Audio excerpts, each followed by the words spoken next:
তোমরা সীমা লঙ্ঘন করিও না।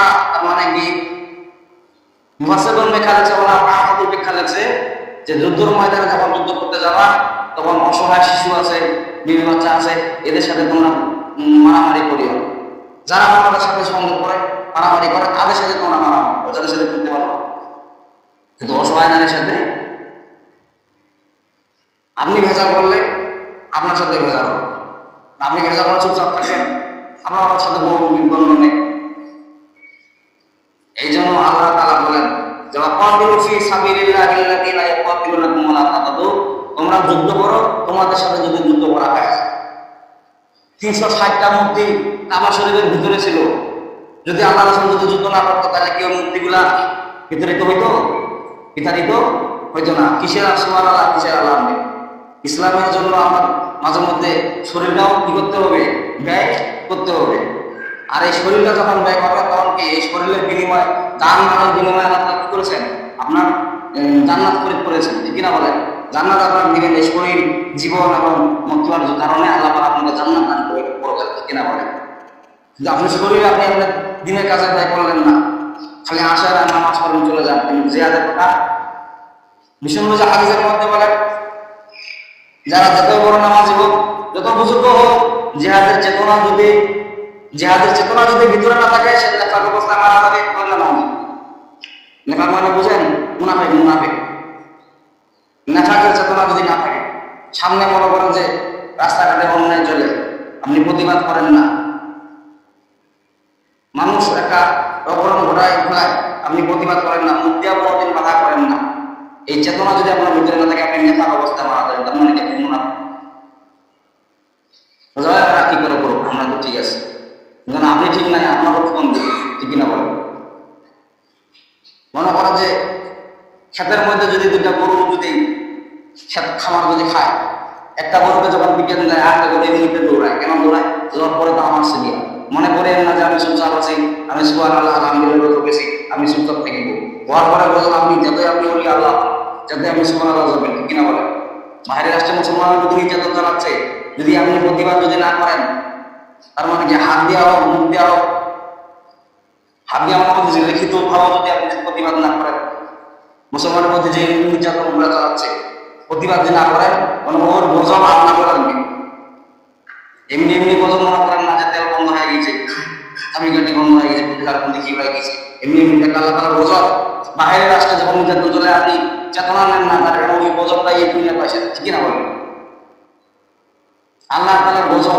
এজন্য আল্লাহ বলেছেন ওয়াকাতিলু ফি সাবিলিল্লাহিল্লাযীনা ইউকাতিলুনাকুম ওয়ালা তা'তাদু ইন্নাল্লাহা লা ইউহিব্বুল মু'তাদিন।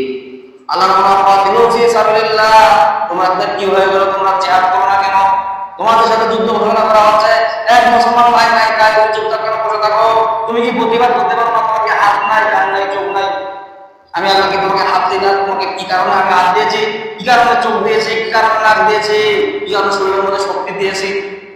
এই শক্তি দিয়ে তোমার এক ভাই মার খায়, আরেক ভাই তুমি কেন চুপ করে থাকো? তার মানে কি মুসলমান আরেক মুসলমানের, এক মুসলমান আরেক মুসলমান নির্যাতন হচ্ছে আর আপনি চুপচাপ থাকেন, বাহবা দেন? মনে করেন না যে আপনি সে মায়ের থেকে বেঁচে যাবেন।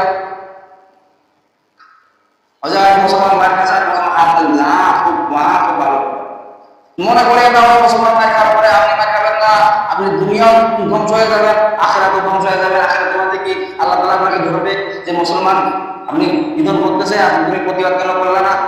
মুসলমানের উপর নির্যাতন চালাচ্ছে, তুমি কেন প্রতিবাদ করলে না? তার মানে কি আপনার হাত দেওয়া হোক, আপনার লিখিত ভাবে হলো, আপনার প্রতিবাদ করতে হবে, ঠিক না বলেন? যিনি তো জানাতে হবে যে মুসলমানের প্রতি নির্যাতন চালাই এটা অন্যায়। নামাজের মধ্যেও দোয়া করতে হবে। আর যখন এগুলা কথা বলেন তখন হুজুর রাজনীতি শুরু করছে, মসজিদের ভিতরে কিসেরা বলে দেওয়া। আশা করেন রাসূল সাল্লাল্লাহু আলাইহি ওয়াসাল্লাম রাজনীতি করে নাই? কোরআনের মধ্যে কি রাজনীতি নাই? যুদ্ধের জন্য কি রাসূল দোয়া করেন নাই? কোরআনে আয়াত কি যুদ্ধের কোনো আয়াত নাযিল হয় নাই? তাহলে এটা রাজনীতি কোথায় বুঝবেন না? কিন্তু কোরআন নীতি হয়। এক মুসলমান আরেক মুসলমান ভাইয়ের জন্য আমি দোয়া করতে পারবো না? আমি দোয়া যদি করে তাহলে কি রাজনীতি দেয়? আরে মুসলমান আমরা আছি, মুসলিম যে কি, মুসলিম মানে কি? মুসলিম আমরা কোন পর্যায়ে আজকে দাঁড়িয়েছি? কোথায় আমরা আজকে প্রেক্ষাপট নিয়েছি? এক মুসলমান আরেক মুসলমানের প্রতি যখন নির্যাতন চলে আমরা চুপচাপ থাকি, ওই মুসলমান কত গজব দিবে, অভিশাপ দিবে, খালি মদিনা ছাড়া ধ্বংস হবে না, আপনিও ধ্বংস হয়ে যাবেন এই গজবের মধ্যে। কারণ আল্লাহ তাআলা যখন বৃষ্টি বর্ষণ করে তখন কি হয় বলেন দেখি? সবারই ক্ষেত খামারে দেয় নাকি? হিন্দুর জমিনে কম দেয় আর মুসলমানের জমিনে বেশি দেয় নাকি? যে আমরা কম জিকির করছে, আমরা বেশি, আমরা জিকির করে না, আল্লাহ তাআলা গুণগান জানে, আমাদের আমার জমিনত দেয় না, এটা করে নাকি আল্লাহ তাআলা? হ্যাঁ, আল্লাহ তাআলা সমানভাবে বৃষ্টি বর্ষণ করে কিনা বলে? আল্লাহ তাআলা নিয়ামত যখন আমাদের সমানভাবে আসে, যখন গজব আসে তখন কি আসবে? সমানভাবে যাবে। আপনি যাতে সুবহানাল্লাহ বলে যাবেন, তারপর আপনার প্রতি গজব আসবে। কেন আসবে? করার থেকে এক মুসলমানের প্রতি অন্যায় হওয়ার কারণে, ওই মুসলমানের অন্যায় হওয়ার কারণে, আপনি প্রতিবাদ না করার কারণে ওই যে অভিশাপ দিচ্ছে, ওই গজব আপনার বাড়ি গ্রাস করবে। এই কথাটা আল্লাহ বলেছেন, ওয়াকাতিলু ফি সাবিলিল্লাহি আল্লাযীনা ইউকাতিলুনাকুম ওয়া লা তা'তাদু ইন্নাল্লাহা লা ইউহিব্বুল মু'তাদিন। ওয়াকাতিলু ফি সাবিলিল্লাহ, তোমাদের কি হলো? তোমরা যুদ্ধ করো না কেন? প্রতিবাদ করো না কেন? অন্যায় বিরুদ্ধে রুখে দাঁড়াও না কেন? ইউকাতিলুনাকুম, তোমাদেরকে মুসলমানকে নিবারণ করতেছে, মুসলমানদেরকে অন্যায় হত্যা করতেছে, তোমাদের কি হয়ে গেল? আমরা তো প্রতিবাদ জানাই না, আমরা বলছি এই কথা, এটা পাওয়া যাবে না, এটা বাইরের কথা। আসলে কি এটা বাইরের কথা বলেন আপনারা? এটা তো পুরাণের কথা। পুরাণের মধ্যে আল্লাহ দিক নির্দেশন দিয়ে দিচ্ছে। কেমন দিক নির্দেশন দিয়ে দিচ্ছে? যে এক মুসলমানের প্রতি যে অন্যায় চলতেছে, তুমি মুসলমান যদি চুপ থাকো, ওই মুসলমানের অভিশাপ আপনার তোমার যায় লাগবে, সব দোয়া লাগবে।